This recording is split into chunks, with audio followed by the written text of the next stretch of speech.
I appreciate the fact that you have joined us this evening. Today, I would like to address and revisit with you an event which happened today, a generation ago. A generation in Judaism is 40 years, followed by the notion of the wandering in the desert. And also, as it says in Psalms 95:10, 40 years I will dwell in a generation. So here's something that happened today, 40 years ago, the 14th of August, 1980, the place Gdańsk, Poland. On the 14th of August, 1980, there was a opening of a strike of the shipment industry that have spread to all over Poland and had a huge influence. And here's the story. In the 7th of August, a week before that, one lady was fired from her job in the Gdańsk Shipments. It was the crane operating lady, Anna Valentinovich. It was 5 months before she was supposed to go on a pension. And the reason for her being fired is that she was a member in an illegal trade union and that she distributed pamphlets. So as an act of solidarity due to this act, and on the base of the background, of the economic crisis in Poland, they've decided to go on a strike, and that was today. Now, see how small things are doing. Small actions are generating big processes, and you can never know how it will come to be. In the beginning, it was rather small event, and the demands of the strikers were to give Mrs. Valentovich her job back and to update the conditions and the wages in that specific factory. And that was led by Mr. Lech Walesa. Now let me tell you something about him. Mr. Walesa was a decade earlier, 1970, one of the organizers of the illegal strikes that took place there in Gdańsk in the shipments. And they had very severe police intervention events. 80 workers were shot by the police, and he was taken to prison and he was convicted for antisocial behavior, and he was sent to prison for a while. Then after that, he was fired from his job as an electrician. He collected signatures to build a memorial statue for the workers that were shot by the police. And he was known as a troublemaker. He couldn't get a job anyhow. In 78, he started the what was then illegal trade union, which they called WZZW, the Committee for Independent Trade Unions of the Coast. That was the the seed for Solidarity movement. Anyhow, he was arrested, he was released, he was arrested, he was released. Finally, in the beginning of 1980, they gave him they enabled him to take back his position as an electrician in the factory. And here, this case starts with Comrade Valentonovich being fired, and he comes, strike starts. Now, this is the famous story that the police stopping him in the gate, they say you cannot go into the factory. Then he goes around, he climbed the fence, jumped the fence to join the comrades, and then he joining his comrades. And then interesting things have happened. Listen to that. The government was willing to go toward the demands of the strikers because they know they are troublemakers, and let's give them a bone. So they said, we'll give her the job back. She retires in a few months, and we'll update the conditions and wages in the Gdańsk shipments. But in the meantime, something interesting have happened. Into the shipments came representatives from other workers, other factories, other organizations that came to show support.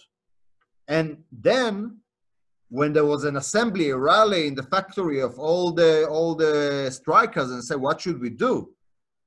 Those who came from other places said, wait, you got what you wanted, but what about us? What about the problems we all share together? And then somebody was shouting, comrades, where is your solidarity?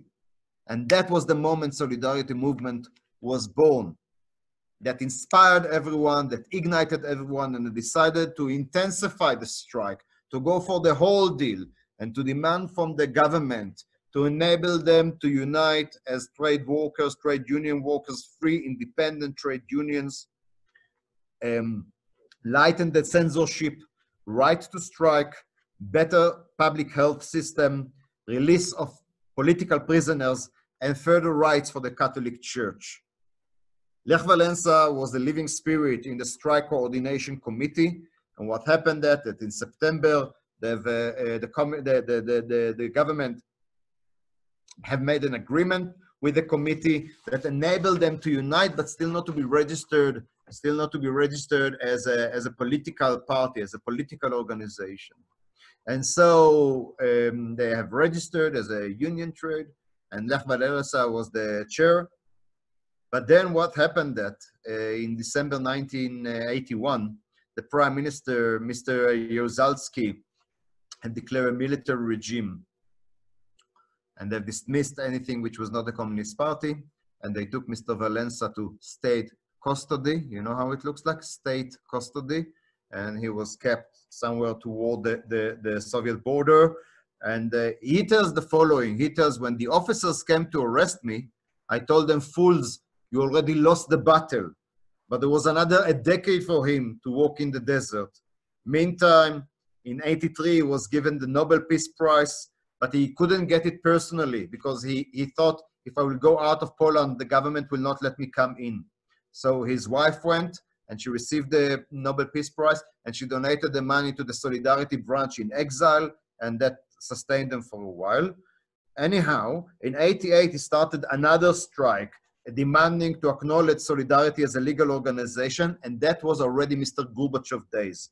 So what happened is that the government got into negotiations with them, Walesa heading the opposition, and this was the round table discussions of Poland, a bit like the Cordoza here, or at least a bit like discussions here, the round table discussions, which enabled Solidarity its legal status and gave half free elections. What does it mean, half free elections? It means that the Communist Party have 51% of the seats no matter what, and the elections are on the other 49%. That was the half free elections. So Mr. Walesa, he got 48 out of the 49% he could have got. And, you know, it was just a secretary of one union trade organization, but he was very instrumental in that phase. He persuaded leaders from the Communist Party, ex-leaders from the Communist Party, to create a coalition government, and that was the first non-communist government in East Europe. If you remember, later on, Tadeusz Maziewski became the prime minister, and then in 1990, he became the president himself for 5 years. And during his time as a statesman, Poland has changed totally from a communist party with an oppressive regime under strong scrutinizing from the Kremlin to a democratic and relatively free and with a growing economy.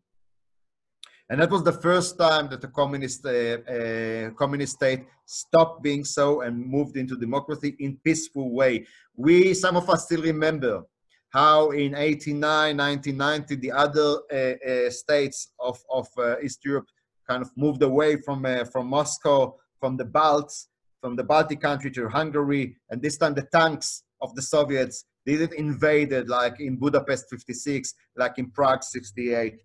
And you could see it in Prague, Budapest, Bucharest, Poznan, Gdańsk, until the protest finally reached Berlin and the Berlin Wall fell. Some of us still remember that. But the beginning, the political beginning, was then in Poland, when a workers' movement, non-violent worker movement, managed to stand to the Polish government, to the military regime, and to the Soviet influence. They managed to deal with the scariest empire that it was, and they won. So what I'd like to illuminate is that moment, 10 years before the triumphant, when somebody was shouting, "Comrades, where is your solidarity?" And that reminded people that when we stand together, we win. So I'm not putting him on a pedestal. I'd like to acknowledge the following. He had strong views about the gay community, against them. He was rather conservative when it comes to abortions, when it comes to many things, and things have their background. We are talking about a Polish Catholic who was born during World War II. Things have a context. It was also, by the way, he wasn't a great president. It's easier to fight the regime than to be a statesman. His regime was many changes in the cabinet, lack of stability, and by the end of that, his term, he didn't have much support. But it doesn't matter. It doesn't matter. It doesn't take away the great achievement of standing up to the Soviet Empire and winning. From the Jewish perspective, when he visited in Israel in 1991, he spoke about the 1,000 years of history that brings together Paul and Jews, Polish people and Jews. He spoke about how Jews from all over the world came to Poland, and for 1,000 years, they found a relatively hospitality and sense of secure and conditions for great Jewish communities to develop. Poland was a mutual assured home for Jews, for Poland's, and there was a time when Poland was the home of almost half of world Jews. Surely before World War II, it was a huge, huge diaspora. He acknowledged that, that Poland was the space, was the land where Auschwitz, Treblinka, Sobibor have occurred, and also said many of the Polish people were Hasidei Umot Olam, were righteous people who protected Jews. There is a boulevard on their name of trees. However, he said, I acknowledge that many of us were doing bad. And as a Christian, he said, here, when he was visiting Israel, he was asking for forgiveness. He said, I represent Poland that managed to strive and fight for liberty, for independence. So on behalf of our dignity and our honor, I'm asking you to judge us rightly. Listen to that.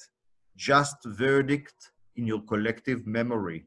He said, remember the Jews and Polish had also good years that they lived together. So here we are in South Africa, young diaspora, developing diaspora, resilient diaspora. We have the privilege to live in a democratic society when human rights are defended because people have fought for that and sacrificed for that.